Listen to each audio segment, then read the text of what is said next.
The noble person concerns himself with the root. When the root is established, the way is born. Being filial and fraternal, is this not the root of humaneness? Ni hao, welcome to the next Asian sacred space, Confucianism. Prepare yourself for the knowledge and skills that you will acquire in this particular visit. Does being older make one wiser? Should one never question those who are in a position of authority? What really gives one the right to rule? These questions may come up as we encounter the wisdom of a long-standing Oriental tradition named after a Chinese sage known as Confucius. Confucianism is a major system of thought in China. It is developed from the teachings of Confucius and his disciples Mencius and Sun Tzu.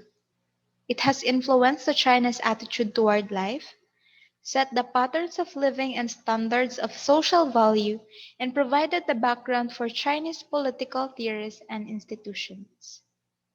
Also known as Ruism, Confucianism can be regarded as a religion, tradition, teaching, or an ideology. These include the veneration of ancestors, education in history and culture, the cultivation of harmonious hierarchical relations in one's family and social life, and the grounding of ethical behavior in a cosmic reality. Confucianism aims toward the ultimate transformation of individual and society and provides the means for achieving that ideal.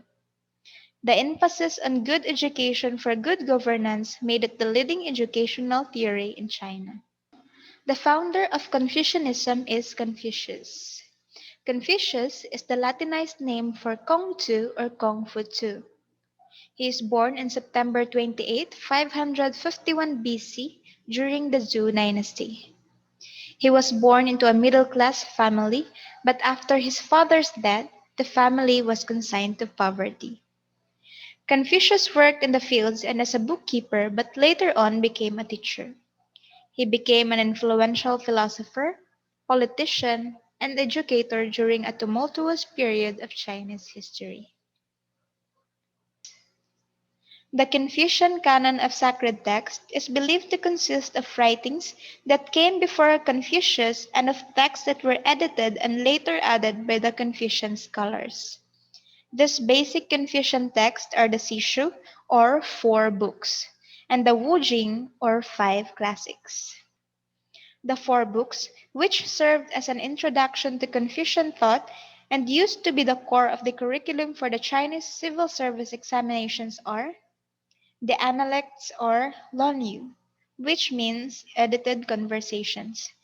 It is a collection written by disciples of speeches by Grandmaster Kong and his disciples as well as discussions with him.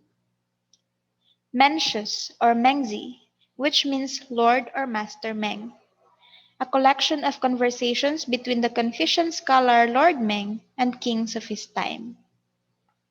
Great Learning or Dasu, which means great learning, an essay expressing many themes of Chinese philosophy and political thinking.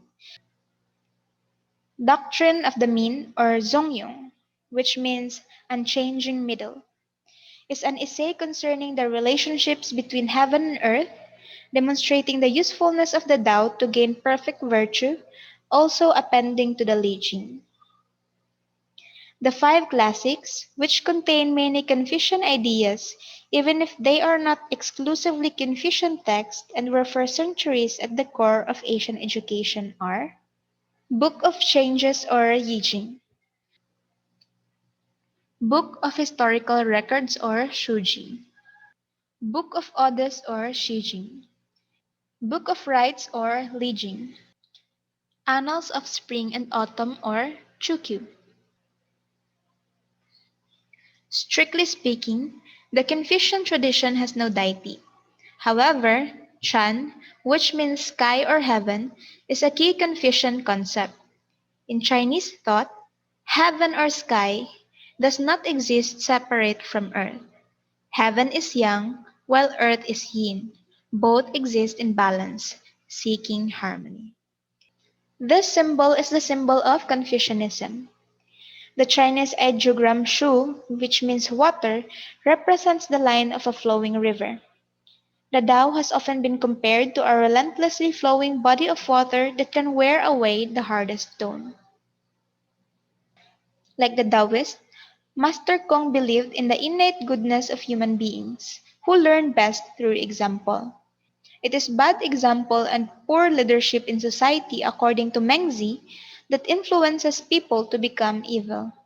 Every society needed a model human being whom Kung Fozi called a Junzi, which means son of a lord, gentleman, nobleman, or superior being.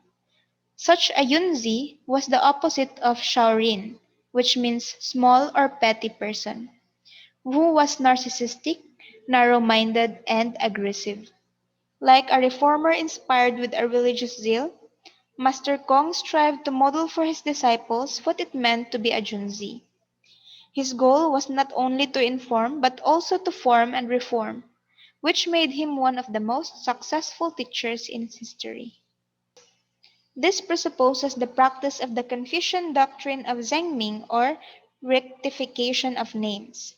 Zhengming is the knowledge and use of the proper designations of people and things in a web of interrelationships that generates meaning, a community, and appropriate behavior in order to ensure harmony in society.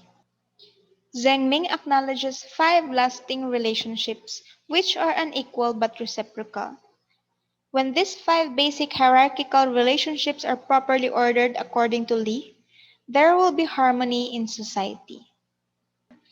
A Junzi, which is a model human being, always acts from the internalization of the five constant virtues.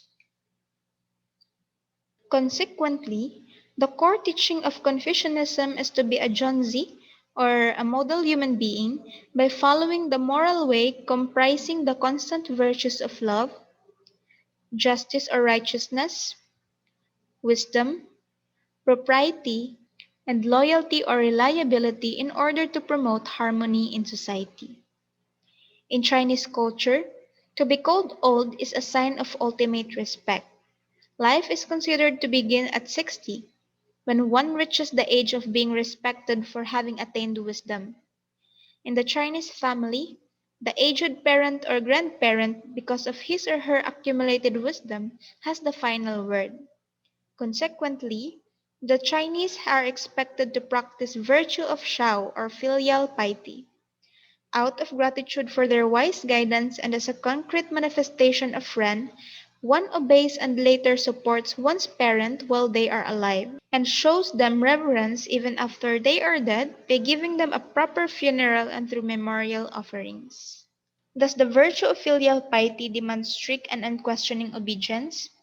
The Analect states, "The Master said, when you serve your mother and father, it is okay to try to correct them once in a while. But if you see that they are not going to listen to you, keep your respect for them and don't distance yourself from them. Work without complaining." To be religious in Confucian sense, it is to be engaged in ultimate self-transformation as a communal act. Salvation means the full realization of the anthropocosmic reality inherent in our own human nature. The Confucian prescription for ultimate transformation is an anthropocosmic vision, a commitment to cosmic humanism that places human well-being and flourishing as the center aim of life. Being innately good, human beings who are fully committed can achieve perfection through individual effort, education, performance and appreciation of arts, responsibility toward the others, personal integrity, and a serious attitude in one's conduct and character. Treat others as you would like to be treated. What you don't desire for yourself, don't do to others. Family is metaphor for society to develop.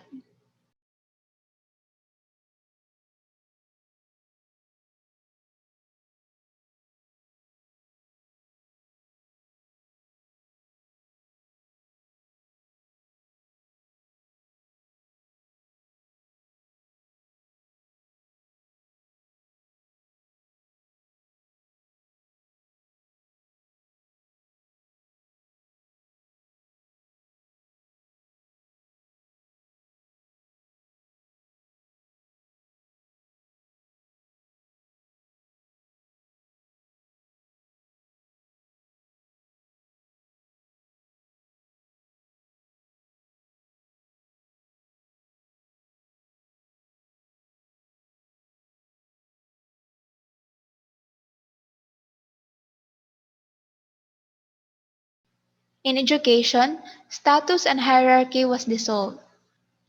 Collectivism and group orientation is given. Respect for authority is being followed, and the importance of family and scholarship is emphasized. Zai Zhan.